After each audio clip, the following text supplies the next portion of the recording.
সুপ্রিয় দর্শক, আসসালামু আলাইকুম। আপনাদের সবাইকে স্বাগত জানাচ্ছি এখনকার আলোচনা। আপনাদের সঙ্গে আছি আমি সিরাজুল ইসলাম। দর্শক, বেশ কিছু গুরুত্বপূর্ণ খবর আছে। তার ভেতরে সবচেয়ে বড় গুরুত্বপূর্ণ ব্যাপার হচ্ছে যে মার্কিন প্রেসিডেন্ট ডোনাল্ড ট্রাম্প চীন সফরে গেছেন এবং চীনের প্রেসিডেন্ট শি জিনপিংয়ের সাথে তার প্রথম দিন বৈঠক হয়েছে। সেখানে কি হলো, তিনি কি বিশেষ কিছু চীনের কাছ থেকে আদায় করতে পারলেন? চীন আসলে ট্রাম্পকে কী বা দিল? এরপরে ভারতে ব্রিক্সের পররাষ্ট্রমন্ত্রীদের বৈঠক হয়েছে। সেই বৈঠকে একেবারে কড়া ভাষায় হুঁশিয়ারি দিয়েছেন ইরানের পররাষ্ট্রমন্ত্রী আব্বাস আরাকচি। একই সাথে আরেকটি ঘটনা আছে মধ্যপ্রাচ্য রিলেটেড। পাকিস্তানের প্রতিরক্ষামন্ত্রী খাজা আসিফ ইসরায়েলের প্রধানমন্ত্রী বেনিয়ামিন নেতানিয়াহুকে বলেছেন নেতানিয়াহু হচ্ছে একটা দানব এবং মানবতার জন্য লজ্জা। কেন তিনি এই কথা বললেন, কি ঘটনা ঘটেছে, এর পেছনের কাহিনীটা কি? একই সাথে আরেকটা আলোচনা থাকবে আজকে, সেটি হচ্ছে সাবেক মার্কিন প্রেসিডেন্ট জন এফ কেনেডিকে হত্যা করা হয়েছিল। এই হত্যার ঘটনা 60-এর দশকে হলেও এখনও পর্যন্ত এই হত্যাকাণ্ড কেন হয়েছিল, পেছনে কারা জড়িত ছিল, কার কি দায়, এই সমস্ত ব্যাপারে পরিষ্কার কোনো তথ্য সরকারের পক্ষ থেকে আজ পর্যন্ত দেয়া হয়নি। এই ব্যাপারে আমেরিকার জাতীয় গোয়েন্দা সংস্থার প্রধান তুলসী গ্যাবার্ড কিছু গোপন নথি প্রকাশ করার উদ্যোগ নিয়েছিলেন। সিআইএ তাতে বাধা দিয়েছে। কেন সিআইএ বাধা দিল এবং সিআইএ বাধা দিতে গিয়ে আসলে কী করলো, এই বিষয়গুলো নিয়েও আজকের ভিডিওতে আলোচনা হবে। তো সুপ্রিয় দর্শক, আমি আশা করি আজকের যে প্রত্যেকটা টপিক খুব গুরুত্বপূর্ণ এবং আপনাদেরকে ছুঁয়ে যাবে। আশা করি শেষ পর্যন্ত সঙ্গে থাকবেন। আর ভিডিও ভালো লাগলে লাইক, কমেন্ট, শেয়ার করবেন এবং চ্যানেলটি সাবস্ক্রাইব করে সাথেই থাকবেন। দর্শক, চলুন মূল আলোচনায় চলে যাই। মার্কিন প্রেসিডেন্ট ডোনাল্ড ট্রাম্প খুব সাড়ম্বরের সাথে অনেক ঢাকঢোল পিটিয়ে অত্যন্ত আনুষ্ঠানিকতার সাথে চীন সফরে গেছেন। গতকাল তিনি চীন সফরে গেছেন। প্রথম দিনই একটা উল্লেখযোগ্য ঘটনা ছিল, মার্কিন প্রেসিডেন্ট চীনে এত ঢাকঢোল পিটিয়ে গেলেও চীনের প্রেসিডেন্ট শি জিনপিং কিন্তু তাকে বিমানবন্দরে অভ্যর্থনা জানাতে আসেননি। তার মানে ডোনাল্ড ট্রাম্পকে অভ্যর্থনা জানিয়েছেন প্রেসিডেন্ট পর্যায়ের কেউ নন, নিচের পর্যায়ের কেউ একজন ব্যক্তি। এটা গেল এক। দুই হচ্ছে, আজকে যখন আনুষ্ঠানিকভাবে শি জিনপিং ডোনাল্ড ট্রাম্পকে অভ্যর্থনা দিয়েছেন, সেখানে অভ্যর্থনা অনুষ্ঠানে অনেক শিশু ছিল। তারা নেচে গেয়ে দুই দেশের পতাকা নাড়িয়ে ডোনাল্ড ট্রাম্পকে অভ্যর্থনা দিয়েছেন। এই অভ্যর্থনা অনুষ্ঠানের ভেতরে একটা মেসেজ আছে। সেই মেসেজটা হচ্ছে ইরান যেভাবে দেখছে, আমি সেই কথাটা তুলে ধরি। ইরানের বিরুদ্ধে যুদ্ধের প্রথম দিনেই ইসরায়েল এবং আমেরিকা হরমুজগান প্রদেশের মিনাব শহরে একটি গার্লস স্কুলে হামলা চালিয়েছিল এবং সেখানে 170 জনের বেশি ইরানি মেয়ে শিশু এবং তাদের টিচার, বেশ কয়েকজন টিচার সেখানে তারা শহীদ হয়েছেন। একেবারে প্রথম দিনের ঘটনা। শুধু এখানেই শেষ কথা নয়, প্রচুর সংখ্যক নারী এবং শিশু পরবর্তীতে শহীদ হয়েছেন। ইরানের বিরুদ্ধে ইসরায়েলের এবং আমেরিকার যে যুদ্ধ, তাতে মারা গেছেন। নট অনলি দ্যাট, গাজায় 70,000-এর বেশি মানুষ মারা গেছে গত 2023 সালের 7 অক্টোবর থেকে এ পর্যন্ত। এর ভেতরে অর্ধেকের বেশি নারী এবং শিশু। কত অগন্তি শিশু যে মারা গেছে তার কোনো ঠিক ঠিকানা নেই। এই যে শিশুগুলোকে হত্যা করা হলো, চীনের প্রেসিডেন্ট শি জিনপিং হয়তো মার্কিন প্রেসিডেন্টকে স্মরণ করিয়ে দিতে চেয়েছেন, এরা শিশু, এরা এইরকম নিষ্পাপ ফুলের মতো পবিত্র, এদেরকে দেখলে ভালোবাসা জাগে, এদেরকে ভালোবাসতে হয়, এদেরকে হত্যা করতে হয় না। জানি না আমি প্রেসিডেন্ট ডোনাল্ড ট্রাম্প তার সেরকম মন আছে কিনা, তিনি প্রেসিডেন্ট শি জিনপিংয়ের এই পরোক্ষ মেসেজ তিনি আদৌ নিতে পারবেন কিনা, বুঝতে পারবেন কিনা, গ্রহণ করতে পারবেন কিনা। শিশুদেরকে ভালোবাসা খুব সহজ কথা নয়। আমি এখানে ছোট্ট একটা উদাহরণ টানি শিশুদের ভালোবাসার ব্যাপারে। আমাদের নবী হজরত মুহাম্মদ সাল্লাল্লাহু আলাইহি ওয়াসাল্লাম, যিনি মানবতার মুক্তির দূত, মানবতার কল্যাণ হিসেবে যাকে পাঠানো হয়েছিল, তিনি যতদিন জীবিত ছিলেন, মদিনায় হিজরত করে যাওয়ার পর এমন কোনো শিশু ছিল না মদিনায় যাদের মাথায় হাত বুলিয়ে তিনি আদর করে দেননি। শিশুদেরকে কিভাবে ভালোবাসতে হয় নবীজি দেখিয়ে গেছেন। কিন্তু এখনকার বলদর্পী, ক্ষমতার দম্ভে অন্ধ হয়ে যাওয়া নেতারা অনেকে সেটা বুঝতে পারেন না। যাই হোক, ডোনাল্ড ট্রাম্পের সাথে আজকে বেইজিংয়ে প্রেসিডেন্ট শি জিনপিংয়ের বৈঠক হয়েছে। সেই বৈঠকে অনেক বিষয় নিয়ে আলোচনা হয়েছে। এটা খুবই ফর্মাল বৈঠক ছিল। আমি দুপুরের ভিডিওতে বলেছিলাম যে শি জিনপিং এবং ডোনাল্ড ট্রাম্প বৈঠকে কী বলেছেন কম বেশি বলেছিলাম। ডোনাল্ড ট্রাম্প শি জিনপিংকে কিন্তু খুবই প্রশংসা করেছেন, কিন্তু বৈঠকের মূল যে গল্প গিয়ে যেখানে থেমে গেছে সেটা হচ্ছে তাইওয়ান প্রসঙ্গে। ডোনাল্ড ট্রাম্পকে সোজা ভাষায় শি জিনপিং সতর্ক করে দিয়েছেন, সেটাকেই হুঁশিয়ারি উচ্চারণ করেছেন বলা যাবে। তিনি বলেছেন যে তাইওয়ান নিয়ে যদি আমেরিকা কোনো রকমের হস্তক্ষেপ করে, কোনো রকমের উস্কানি দেয়, কোনো রকমের কোনো কিছু করে, তাহলে কিন্তু বৃহৎ সংঘাতের আশঙ্কা আছে। এটা অত্যন্ত ভদ্র ভাষায় ডিপ্লোম্যাটিক ওয়েতে প্রেসিডেন্ট শি জিনপিং মার্কিন প্রেসিডেন্ট ডোনাল্ড ট্রাম্পকে এই মেসেজ দিয়েছেন। এর সহজ সরল বাংলা সোজা ভাষায় বললে যে তোমরা যদি তাইওয়ান নিয়ে কোনো রকম ঝুট ঝামেলা করো, গোলমাল পাকাও, তাহলে কিন্তু বড় রকমের যুদ্ধ শুরু হয়ে যাবে। খেয়াল করুন, ডোনাল্ড ট্রাম্প কিন্তু এই মুহূর্তে চীনের মেহমান। তাকে কিন্তু সতর্ক করে দেওয়া হচ্ছে যে আপনি মেহমান ঠিক আছে, কিন্তু আপনি আমার ভেতরের কোনো বিষয় নিয়ে কিন্তু নাক গলাবেন না, বি কেয়ারফুল। এটা ডোনাল্ড ট্রাম্পের জন্য কিন্তু একটা অপমান। প্রশ্ন হচ্ছে কেন এই অপমান ডোনাল্ড ট্রাম্পকে বা মার্কিন প্রেসিডেন্টকে সহ্য করতে হচ্ছে বা শুনতে হচ্ছে এই রকমের কথা। তার কারণ হচ্ছে যে ডোনাল্ড ট্রাম্প বা মার্কিন পররাষ্ট্রনীতি যেটা অনুসরণ করা হয় তাতে বেশিরভাগ দেশে, বিশ্বের বিভিন্ন দেশে অভ্যন্তরীণ ব্যাপারে হস্তক্ষেপ করা হয়। ধরুন এই যে সাম্প্রতিক কালের যে সমস্ত ঘটনাগুলো আমরা দেখছি, ইরানে সরকার পরিবর্তন করে দেওয়ার জন্য ভয়াবহ একটা হামলা চালালো, সেখানে সর্বোচ্চ নেতাকে হত্যা করলো, আরও কতজনকে। সেখানে আজ কি ভয়ঙ্কর একটা যুদ্ধ চাপিয়ে দিল, কত বড় ক্ষয়ক্ষতি হয়ে গেল, কত মানুষ মারা গেল, কত সম্পদের ক্ষতি হলো। সারা বিশ্ব এখন টালমাটাল, সারা বিশ্বের অর্থনীতি টালমাটাল। মাদুরোকে, ভেনিজুয়েলার প্রেসিডেন্ট মাদুরোকে রাতের আধারে তার স্ত্রীকে এবং তাকে একদম তুলে নিয়ে চলে আসলো। আমেরিকার আদালতে তাদেরকে বিচার করা হচ্ছে, আমেরিকার কারাগারে তাদেরকে জীবন যাপন করতে হচ্ছে, যিনি একজন দেশের প্রেসিডেন্ট, নির্বাচিত প্রেসিডেন্ট। ওপাশে কিউবার বিরুদ্ধে দীর্ঘদিন ধরে তেল অবরোধ আরোপ করে রেখেছে। এই তেল অবরোধ আরোপ করার কোন অধিকার আছে আমেরিকার? কেন করবে? একটা স্বাধীন সার্বভৌম দেশ কিউবা, তার বিরুদ্ধে কেন এরকম শাস্তিমূলক ব্যবস্থা নেবে?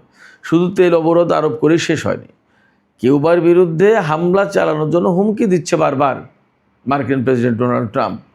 কিউবার পক্ষ থেকে আজকে বলা হয়েছে কিউবার উপরে যদি কোনো রকমের যুদ্ধ চাপিয়ে দেওয়া হয় তাহলে একেবারে প্রচণ্ড রকমের রক্তক্ষয়ী যুদ্ধ শুরু হতে পারে।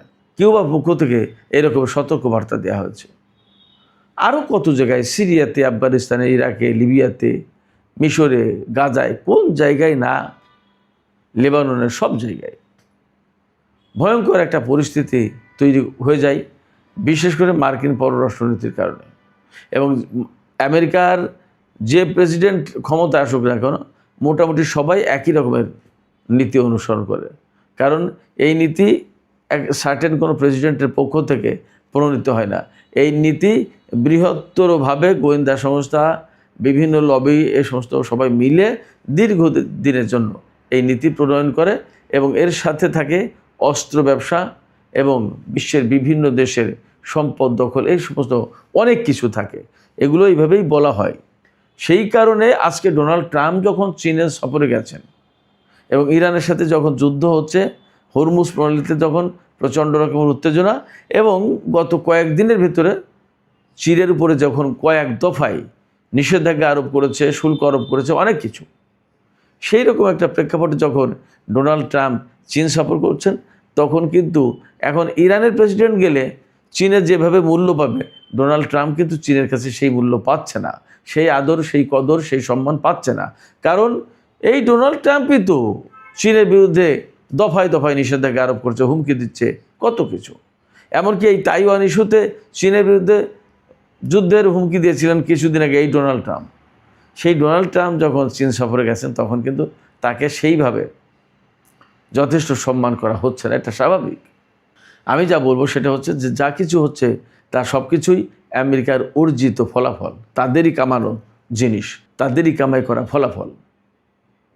তো এইরকম একটা প্রেক্ষাপটে যখন মার্কিন প্রেসিডেন্টের চীন সফর হচ্ছে এবং চীনে অনেক জল্পনা কল্পনায়, এবং এই সফরকে ঘিরে যখন অনেক জল্পনা কল্পনা, সারা বিশ্ব তাকিয়ে আছে কি হয়, ইরানের ব্যাপারে কী নীতি গ্রহণ করে, হরমুজের ব্যাপারে চীন কী সিগন্যাল দেয়, তারপরে আমেরিকার সাথে চীনের কি কি বাণিজ্য চুক্তি থেকে শুরু করে কি কি হয়, এই সমস্ত নিয়ে যখন মানুষ ব্যাপকভাবে আগ্রহ নিয়ে বসে আছে, ঠিক তখন চীনের পক্ষ থেকে এই ধরনের বার্তা দেওয়া হচ্ছে।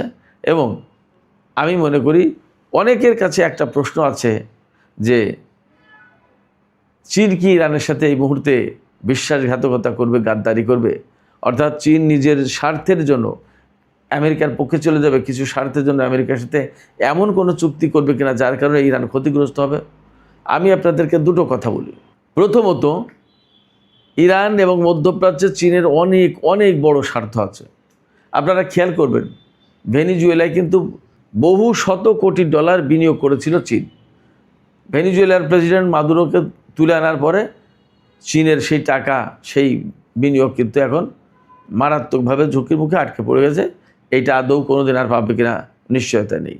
এখন তেল এবং আরও অনেক কিছু সম্পদের প্রশ্ন আছে ইরানের সাথে চীনের, এবং চীনের এখানেও $400 বিলিয়ন সম্ভবত ইরানে বিনিয়োগ করা আছে। এই $400 বিলিয়ন মানে বহু টাকা, বহু। এখানে যদি আমেরিকার কাছে ইরানকে ছেড়ে দেয়, তাহলে তো চীনের এই টাকাও মার যাবে এবং চীনের মধ্যপ্রাচ্যে পা রাখার জায়গা থাকবে না। জ্বালানির নিশ্চয়তা একদম ভীষণভাবে ভেঙে যাবে।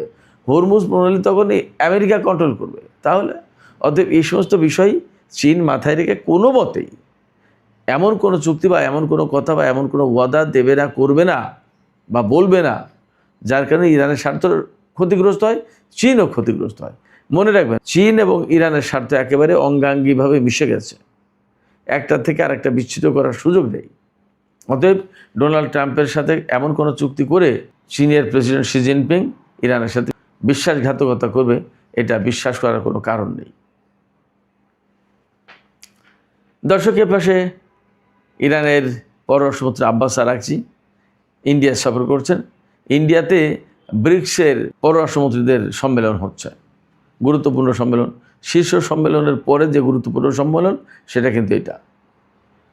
এই সম্মেলন এমন সময় হচ্ছে যখন ইরানের সাথে আমেরিকা এবং ইসরায়েলের প্রচণ্ড যুদ্ধ চলছে বা যুদ্ধের অবস্থা বিরাজ করছে, এবং সেই যুদ্ধের অপোজিটে, সেই যুদ্ধের বিপরীত পাশে সংযুক্ত আরব আমিরাত, মিশর এবং সৌদি আরবের মতো দেশ রয়েছে যারা এই ব্রিক্সের সদস্য।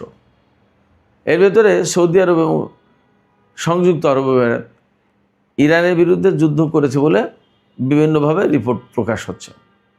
তাহলে এই মুহূর্তে ইরান ভার্সাস আরও কিছু দেশ মুখোমুখি অবস্থানে এই ব্রিক্স সম্মেলনে, এবং সেখানে বেশ কিছু কথা হয়ে উঠছে। সংযুক্ত আরব আমিরাতের পররাষ্ট্রমন্ত্রীকে ইরানের পররাষ্ট্রমন্ত্রী বেশ কিছু কথা শুনিয়ে দিয়েছেন। এপাশে এই যে ইরান আমেরিকা ইসরায়েলের যে যুদ্ধ, সেই যুদ্ধ কিন্তু যদিও ব্রিক্সের যুদ্ধ না, তবে ব্রিক্সের অন্যতম গুরুত্বপূর্ণ সদস্য এবং প্রতিষ্ঠাতা সদস্য ভারত এই যুদ্ধে কিন্তু বেসিক্যালি ইসরায়েলের পক্ষে ছিল। যেটা ইসরায়েলের পক্ষ সেটাই কিন্তু আমেরিকার পক্ষ, যদিও সরাসরি এইভাবে বলেনি, কিন্তু ঘটনা কিন্তু তাই। এছাড়া এই যুদ্ধ শুরুর 2 দিন আগে ভারতের প্রধানমন্ত্রী নরেন্দ্র মোদী ইসরায়েলি সফরে গিয়েছিলেন এবং সেখানে গিয়ে সেই সময় টান টান উত্তেজনা, সেই উত্তেজনার ভেতরে তিনি বলেছিলেন যে আপনাদের প্রতি সব ধরনের সমর্থন আমাদের থাকবে বা থাকছে। শুধু তাই না, ইসরায়েলকে ইহুদিদের ফাদারল্যান্ড এবং ভারতকে মাদারল্যান্ড বলে ঘোষণা দিয়েছিলেন। অনেক বড় ব্যাপার। এই সমস্ত সব কিছু আসলে তখন ইঙ্গিত দিচ্ছিল ভারত ইসরায়েল এবং আমেরিকার পক্ষে অবস্থান নিয়েছে। এই যুদ্ধের ভেতরে অন্যদিকে পাকিস্তান কিন্তু মধ্যস্থতাকারীর ভূমিকা নিয়ে একেবারে লাইমলাইটে চলে এসেছে, বিরাট গুরুত্বপূর্ণ ভূমিকা পালন করছে এবং সারা বিশ্বে পাকিস্তান এখন আলোচিত দেশ। বিরাট একটা সফল ব্যাপার বলে মনে করা হচ্ছে তাদের কূটনৈতিক প্রক্রিয়াকে। তো এই রকম অবস্থায় ভারতে অনুষ্ঠিত হচ্ছে ব্রিক্সের পররাষ্ট্রমন্ত্রীদের সম্মেলন। সেই সম্মেলনে আব্বাস আরাকচি একদম সরাসরি হুঁশিয়ারি উচ্চারণ করে বলেছেন, কোনো চাপের কাছে ইরান মাথা নত করবে না, এবং ইরানকে যদি চাপ দিয়ে কেউ কিছু করতে বাধ্য করার চেষ্টা করে তাহলে হিতে বিপরীত হবে এবং সেটা সফল হবে না, বরং ইরান পাল্টা ব্যবস্থা নেবে। আমরা একদম পরিষ্কার দেখতে পাচ্ছি ইরান যে সমস্ত ঘোষণা দিয়েছে সে সমস্ত ঘোষণার কিন্তু মূল্য আছে। তারা হরমুজ প্রণালী কন্ট্রোল করবে, এখনও করছে। তারা আমেরিকার যত রকমের যুদ্ধ হুমকি হোক না কেন কোনো যুদ্ধ হুমকির কাছে আত্মসমর্পণ করেনি, কোনো কথা বলেনি, মাথা নত করেনি। আমরা দেখতে পাচ্ছি এটা। আবার আরেকটা দেখতে পাচ্ছি যে ইরান যে প্রচণ্ডভাবে ইসরায়েল এবং আমেরিকাকে মোকাবেলা করবে, প্রতিশোধ নেবে, প্রতিরোধ করবে, সেটা কিন্তু আমরা দেখেছি। ফলে ইরানের পররাষ্ট্রমন্ত্রী আব্বাস আরাকচি আজকে যে কথা বললেন যে কোনো চাপের কাছে ইরান মাথা নত করবে না, বরং তারা পাল্টা ব্যবস্থা নেবে, আমরা কিন্তু সেগুলো দেখছি। এরই মধ্যে হরমুজ প্রণালীতে আমেরিকা এবং ইসরায়েলের জাহাজ নিষিদ্ধ হয়েছে। আমেরিকার সব ধরনের অস্ত্র লেনদেন এই হরমুজ প্রণালীতে করা যাবে না, পরিষ্কার করে বলা হয়েছে। ফলে ইরানের এই হুঁশিয়ারির যথেষ্ট গুরুত্ব আছে। কথা প্রসঙ্গে বলছিলাম পাকিস্তানের কথা। মধ্যপ্রাচ্যের এই ক্রাইসিসে পাকিস্তান বিরাট গুরুত্বপূর্ণ ভূমিকা পালন করছে। বিশেষ করে আমেরিকা এবং ইরানের মধ্যে যুদ্ধবিরতির জন্য পাকিস্তান মধ্যস্থতা করেছে। এই মধ্যস্থতা করতে গিয়ে পাকিস্তান সারা বিশ্বে একটা আলোচিত দেশের নাম হয়ে গেছে। পাকিস্তান যখন ভীষণ ক্রাইসিসে ছিল, কূটনৈতিক, রাজনৈতিক, সব দিক দিয়ে, অর্থনৈতিক দিক দিয়ে, সেই জায়গায় এখন পাকিস্তান দারুণভাবে লাইমলাইটে এসেছে। ওপাশে আমরা দেখতে পাচ্ছি ভারত কিন্তু এই যুদ্ধকে কেন্দ্র করে খুব ছায়ার ভেতরে, অন্ধকারের ভেতরে পড়ে গেছে। এই অবস্থায় কিছু ঘটনা ঘটছে। ইসরায়েল কিন্তু পাকিস্তানের এই মধ্যস্থতা পছন্দ করছে না। ইসরায়েলের প্রধানমন্ত্রী বেনিয়ামিন নেতানিয়াহু এর ভেতরে একটা অভিযোগ করেছে যাতে আমেরিকা পাকিস্তানের সাথে বিদ্বেষ পোষণ করে পাকিস্তানের উপরে ক্ষিপ্ত হয়। নেতানিয়াহু মার্কিন টেলিভিশন চ্যানেল সিবিএসকে বলেছেন, পাকিস্তান এই যুদ্ধের সময় ইরানের যুদ্ধ বিমানকে থাকার জন্য আশ্রয় দিয়েছিল যাতে আমেরিকার বোমা হামলায় বা ইসরায়েলের হামলায় ধ্বংস না হয় ইরানি বিমান। খেয়াল করেন, তার মানে পাকিস্তানের সাথে আমেরিকার একটা দ্বন্দ্ব সৃষ্টি করে দেওয়া। এরপরেই আমেরিকার কোনো মিডিয়া আবার বলছে যে সংযুক্ত আরব আমিরাত ইরানের উপর হামলা চালিয়েছে। গতকাল বলল যে সৌদি আরব হামলা চালিয়েছে। যখন আরব দেশগুলোর সাথে, বিশেষ করে সৌদি আরবের সাথে এবং কাতারের সাথে ইরানের সম্পর্ক আরও ভালো করার চেষ্টা হচ্ছিল, ঠিক সেই সময় এই সৌদি আরবকে জড়িয়েও পশ্চিমা গণমাধ্যম তথা ইসরায়েলি গণমাধ্যম রিপোর্ট করছে। তার মানে হচ্ছে পাকিস্তানকে একটা নেগেটিভ অবস্থানে নিয়ে যাওয়ার চেষ্টা করা, এবং এর পেছনে ভারত যে নেই তা কিন্তু বলা যাবে না। এই প্রেক্ষাপটে পাকিস্তানের প্রতিরক্ষামন্ত্রী খাজা আসিফ তিনি বলেছেন যে ইসরায়েলের প্রধানমন্ত্রী হচ্ছে একজন মনস্টার, মানে দানব, এবং মানবতার জন্য লজ্জা। তার যে ভূমিকা, তার কারণে লজ্জায় মাথায় হেঁট হয়ে আসে। কি করেছেন নেতানিয়াহুর ব্যাপারে? কি বলতে চেয়েছেন পাকিস্তানের প্রতিরক্ষামন্ত্রী? তিনি বলতে চেয়েছেন বা বলেছেন যে এই নেতানিয়াহুর কারণে গাজায়, ফিলিস্তিনে, লেবাননে এত মানুষ নিহত হয়েছে, এবং ইসরায়েলের কারাগারে যে সমস্ত ফিলিস্তিনি নারী, পুরুষ, শিশুরা বন্দী, তাদেরকে ইসরায়েলি সেনারা, কারাগারে গার্ডরা ধর্ষণ করে, এবং এই ধর্ষণে পৃষ্ঠপোষকতা দেয় এই নেতানিয়াহু। সেখানে নারী বন্দী, পুরুষ বন্দী, শিশু বন্দী সবাইকেই এই রকমের যৌন নির্যাতনের শিকার বানানো হয়, যৌন হয়রানি করা হয়। তো সুপ্রিয় দর্শক, আলোচনার শেষ পর্যায়ে আমরা জন এফ কেনেডি সম্পর্কে একটু আলোচনা করি। জন এফ কেনেডি সম্ভবত 1963 সালে নিহত হয়েছিলেন।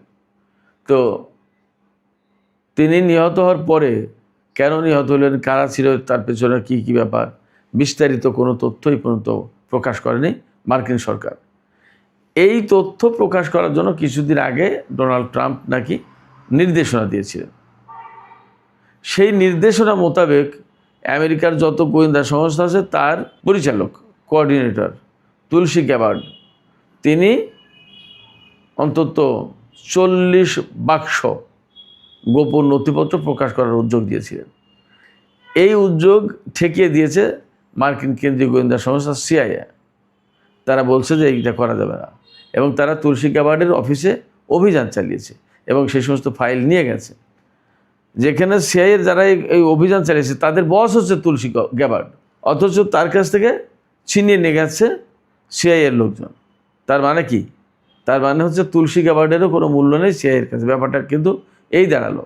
এই কারণে জন এফ কেনেডির হত্যাকাণ্ড, কারা তার সাথে জড়িত ছিল, কি ব্যাপার, কেন এর সাথে বিদেশি কেউ ছিল কিনা, কোনো গোয়েন্দা সংস্থা ছিল কিনা, আমেরিকার অভ্যন্তরীণ কারা কারা জড়িত ছিল, কোনো কিছুই আর প্রকাশ করা আপাতত গেল না। তো এইটা নিয়ে ব্যাপক শোরগোল চলছে আমেরিকায়। দেখা যাক ফাইনালি আসলে কি হয়, তুলসী গ্যাবার্ড বিজয়ী হয় নাকি সিআইএ বিজয় হয়। সুপ্রিয় দর্শক, এখনকার আলোচনা এখানে শেষ করতে চাই। যাবার আগে আমি আপনাদের কাছে প্রশ্ন রাখতে চাই।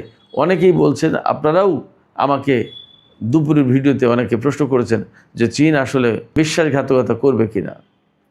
আপনাদের কি মনে হয়? আপনারা কি এখন বিশ্বাস করছেন যে চীন বিশ্বাসঘাতকতা করতে পারে এই সময় ইরানের সাথে, এবং এমন কোনো চুক্তি সই করবে চীন ডোনাল্ড ট্রাম্পের সাথে যে চুক্তির কারণে ইরান মারাত্মকভাবে ক্ষতিগ্রস্ত হয়ে যাবে?